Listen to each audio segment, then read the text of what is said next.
Welcome back to the Blade Lab. See, I told you it wouldn't be another 6 months before I made another video, and here I am. This is kind of actually a special one because I'm doing a review of this Uncovsky knife, which was a birthday present from me to me.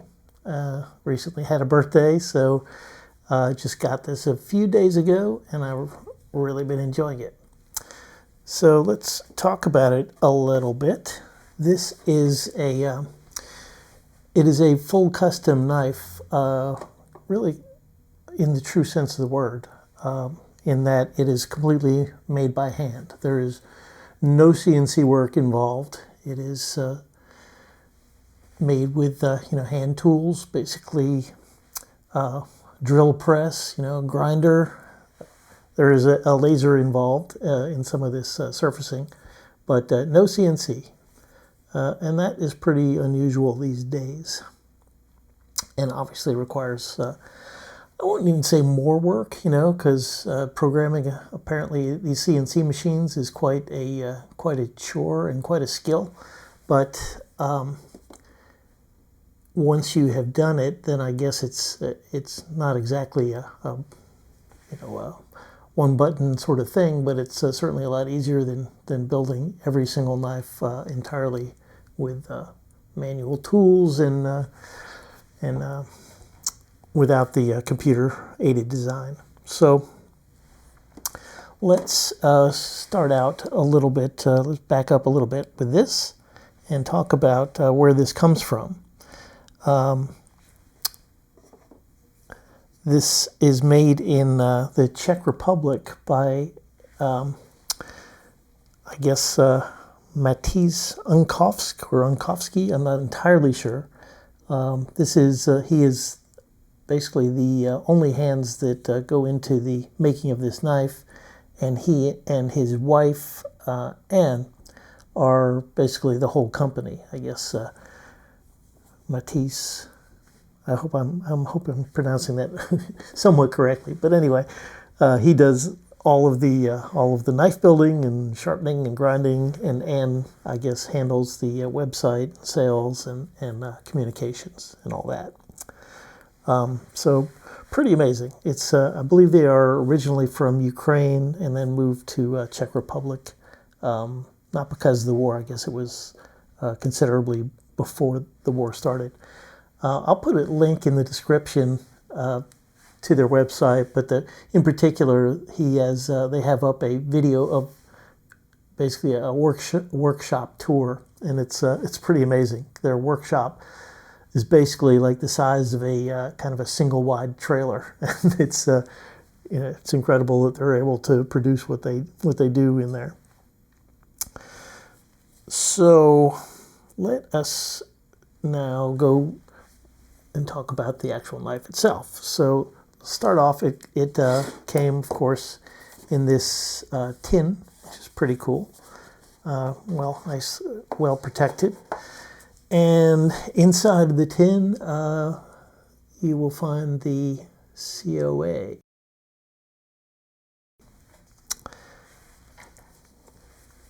And move on to a larger discussion of the knife. I'm sure y'all are going crazy because I haven't opened this up yet now, so let me just do that.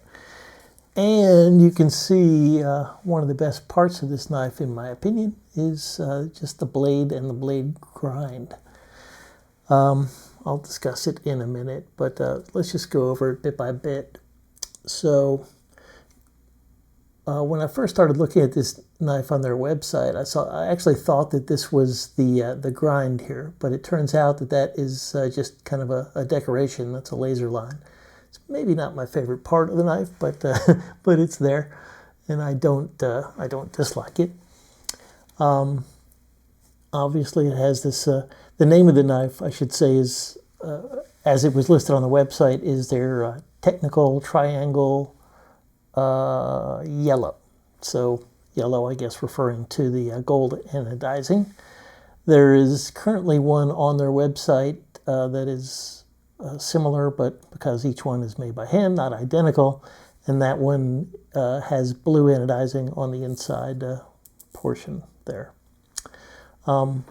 But it does have this these very sort of cool triangle theme, which starts obviously with the cutouts in this overlay layer, and goes to this. I guess you would call that a pivot surround or pivot collar, and it also carries through to the other side with the pivot collar here. You have more cutouts in the blade, and then of course on the pocket clip itself is sort of, I believe that's laser engraved, and it has sort of triangle-ish shapes, and the of course the Uncovsky U here in the middle. I don't know if we're going to be able to see that. There you go. So aesthetically, it appeals to me a lot. Obviously, that is an individual thing, but I love the shape of the blade, and just the kind of like the steampunk aesthetic of the handle design. The way it flows together, I think, is really cool, pretty unique to have this sort of cut out outer layer overlay with the inside, which is also has this sort of crosshatch engraving. Really like it, and I assuming also that this is sort of laser etching on the outside to give it that kind of worn look. Really like that too. Since I'm kind of rough on my knives, I always it's kind of a bonus to have one that's sort of pre-damaged. This actually did have a little bit of scratches on the blade here, but I don't care because I intend to use the knife. So, as was mentioned earlier, this is a liner lock. There is no lock bar insert. It's just titanium on steel. Assuming that it's been heat treated to prevent lock stick. There is no lock stick at all here, and the lockup is excellent. There's absolutely no blade play whatsoever. There's also no pivot lash at all, and there's also no detent lash. I'm going to go into more detail about all that later on. So all of this is, of course, titanium. I already talked about the blade steel. So let's talk about the size of this knife. So I will just set it here in the middle, and we'll do a couple size comparisons in a minute, but it is... the knife weighs 3.5 ounces, so pretty reasonable, manageable weight. The overall length is 7 7/8 inches. I can just do a little demonstration, or you can just take my word for it. The blade length is just about exactly 3.5 inches, and the cutting edge is just about 1/8 of an inch less than 3.5 inches. The handle itself is 4.25 inches wide, and the thickness of the knife, I believe, was about 0.52 inches. Could be wrong about that. I should probably happen to have my caliper right here, so let me just double check on that. So let's see.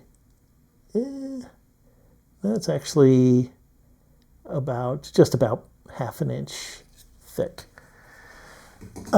which is not. I've mentioned before on my channel that I'm not a big lover of super thin knives, so 1/2 an inch is pretty average, I would say, and because the handle itself is not very tall this way, I'm glad that it has some thickness going the other way. We'll talk about ergonomics also in a moment. But since we're still talking about size, let me just do a couple size comparisons to other I won't say custom, but whatever you want to call them whatever you want. But this is the Usler duck. I guess that is more of a small batch production knife, or I don't know. I don't want to get into all the sort of nomenclature for what you're going to call these knives, but you can see that the duck is a little bit longer, and yeah, otherwise I'm using the knives that I picked out here because they sort of remind me of this knife stylistically. So you can see the blade shapes are similar. They're both sort of, I guess they're clip point, or yeah, I would say they're both clip point blades, and they have relatively thin handles, sort of height-wise this way. And another comparison I have here would be the HMC Transient. This is the 3.2 version. Again, similar.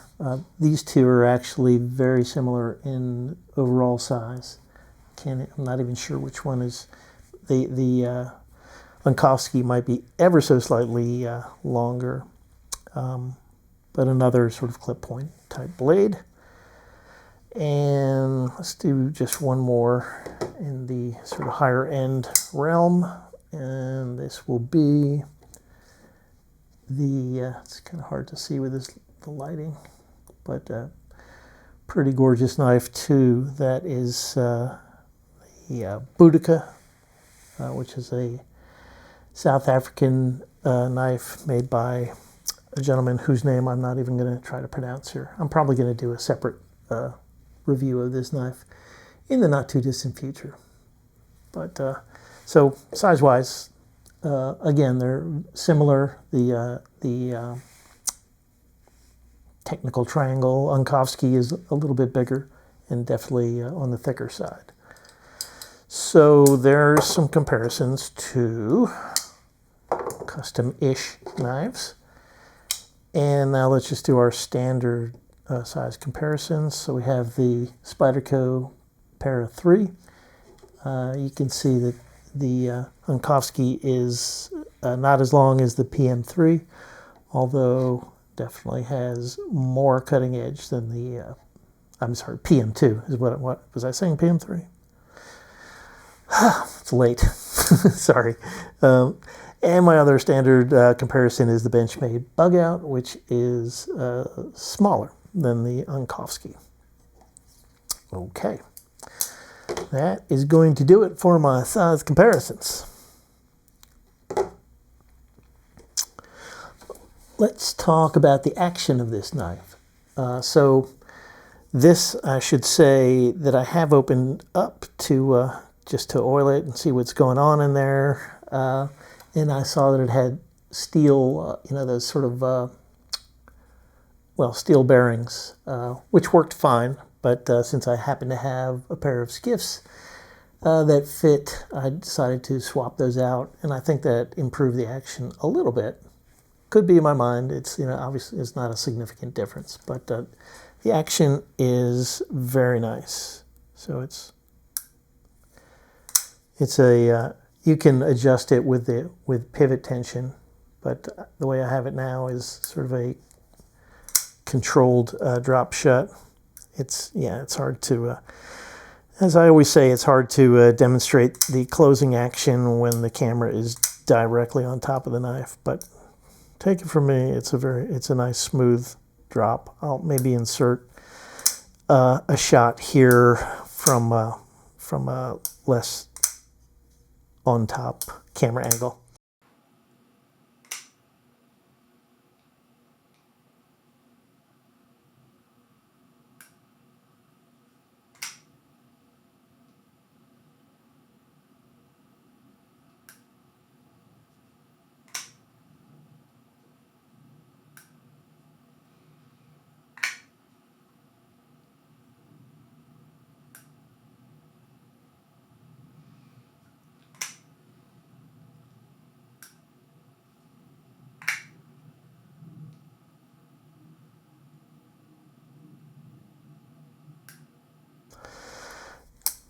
So really very smooth action.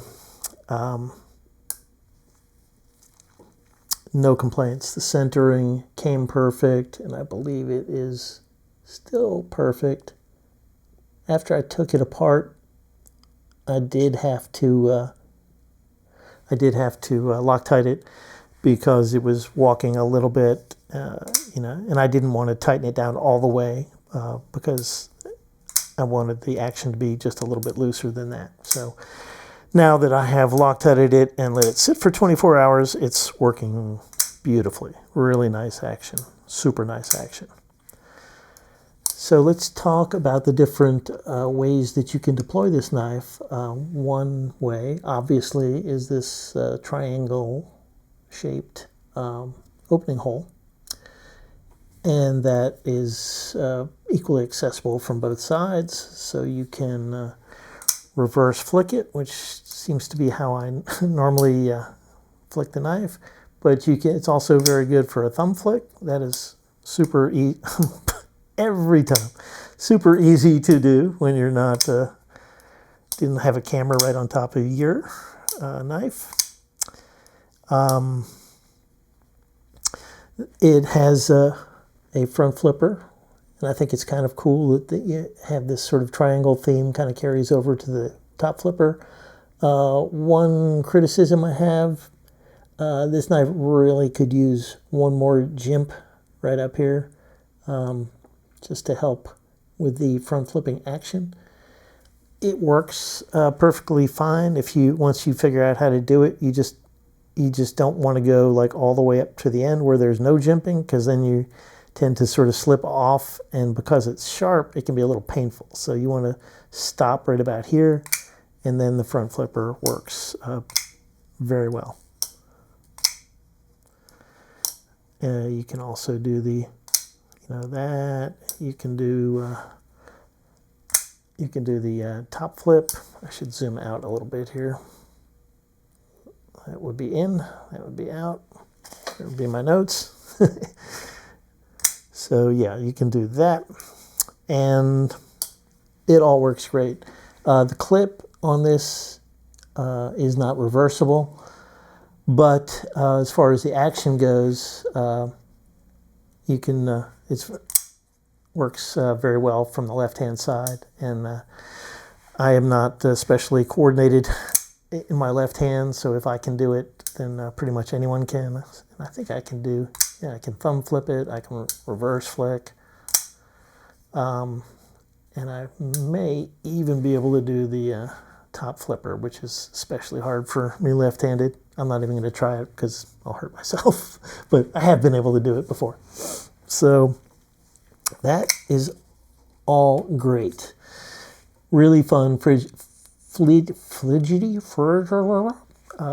knife. And so the detent on this, I don't know if you've been able to pick it up, but the detent is really crisp, really nice.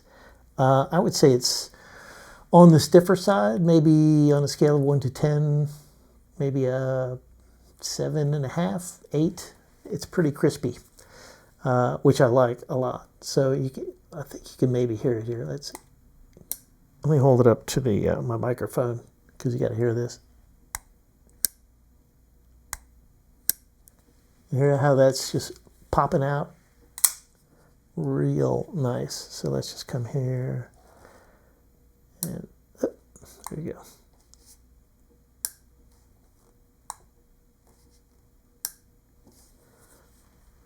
Super crispy. So lastly, I want to talk about this this here blade that we have. So we've already talked about it in some sense. It's as we've said, I'm going to zoom back in a little bit again. So mentioned that it's a RWL 34. If you're not familiar with that steel, it's a good steel. You're going to find it in a lot of custom knives. I think because it's a good all-around steel. It finishes really well, and it's not super hard to grind, apparently. So very common in the custom knife world. It is made by the Damasteel company, so that they don't only make your Damascus type steels, they also make RWL34. This steel is, my understanding is, has the same basic ingredients as CPM 154. Am I getting that right? Or am I brain farting? I think so. Anyway, I'll put it up on the screen if I screwed that up. But so, yeah, it is a powder metallurgy stainless steel. And in my experience, I don't know how many knives that have the same steel, but more than a handful, and I find that it performs pretty good. It is, again, it's not the greatest edge retention steel. It's not the toughest steel. It's not the most stainless steel, but it's a pretty good balanced steel, and it takes a very sharp edge, and it strops back very nicely. So that is not what I really wanted to say about the blade, though. What's really extraordinary about the blade to me is how unbelievably thin the grind is, and I'm not sure we're going to be able to demonstrate it. But I hope you will take it from me that, so this actually is the factory edge on here, which is very unusual for me. I usually can't stand to keep a factory edge for more than a few hours, but this is the factory edge, and it is a 16-degree edge bevel. Very low. Most factory edges you're going to find in the 20 to 25 degree range, and that's true. I'm finding even in the the sort of higher end market, with exceptions, of course. But what's incredible though is that look how small the edge bevel is. It's hard to see it even because it's so small. That is a legit 16-degree edge bevel. And the thickness behind the edge on this is, I've measured it, it basically ranges between 8 thousandths of an inch and 10 thousandths of an inch. And a little, certainly more right up towards the tip. It'll get up to about 20 thousandths right towards the tip. But super thin behind the edge. So consequently, this knife is a pretty extraordinary slicing machine. And I know that a lot of people who spend this much money on a knife, and it is not cheap, not going to lie. So a lot of people who buy these sort of knives don't use them or hardly use them. I'm not one of those people. I have hundreds of knives, ranging anywhere from $40 to over a couple $1,000s, and I use them all. It's just because it's just not fun for me to have a knife that I don't use. It's just, but I'm not saying that people are wrong who just keep knives just to enjoy them, holding them and opening them and buying and selling them and whatnot. Obviously, it's a much economically smarter thing not to use them because they will hold their value better, no doubt, than my knives, which have scratches and dings and dents on them. But that's not why I buy knives. I buy them because I enjoy having them and not to turn around and resell them. So yeah, to me, that the lovely thin grind is like a big selling point for this knife. Makes me really happy. I really like everything about it. I'm just, why be coy? I really like everything about this knife. It's, I think the looks are cool. Again, that's a personal preference, but I think the looks are cool. Oh, I didn't mention how the pocket clip works. Do I already have a schmutz on here? Let me see. No, that's just not a scratch, just schmutzes. But yeah, the pocket clip works pretty well. I've lost focus.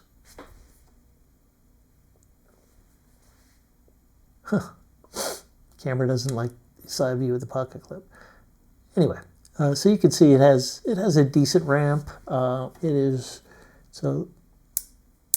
fairly flexible, and so it goes in a pocket very easily. Comes out with a little bit of pop, but it's not a pocket shredder by any means. So like the pocket clip, it's also deep enough to fit in sort of thicker jeans. As I was saying, I really like this knife. I'm trying to think if there's anything that I don't like about it. You always like to have some kind of nitpick. And honestly, there isn't. I mean, we could talk about the plunge grind is also just fine. You've got you're going to have plenty of sharpening life all the way up to here. You could, if you're really going to nitpick, you could say that the lock bar, see if I can see it right here. The lock bar hits basically where the edge hits the tang, but it's not a problem because you're just not going to sharpen off more than that much steel, I don't think. And if you do, it's time for another knife. So I think that's going to wrap this up. I'm sure this is another ridiculously long video, but I hope you enjoyed it, and I will try to do more videos more consistently, and I have a lot of other interesting things to talk about. And as I said, one of them will probably be this knife, and I might even do reviews of these other knives that I've stuck out here already. Whoops, come on out. But I have plenty more because I have too many knives. Thank you for coming to the Blade Lab. If you are not subscribed to this channel, I would appreciate it if you would do that, or at the very least, give me a thumbs up. Apparently that helps, and I don't know why it helps. I don't make any money from this, but it's always nice to think that you're not just talking to yourself here on YouTube. So until next time, have a good one.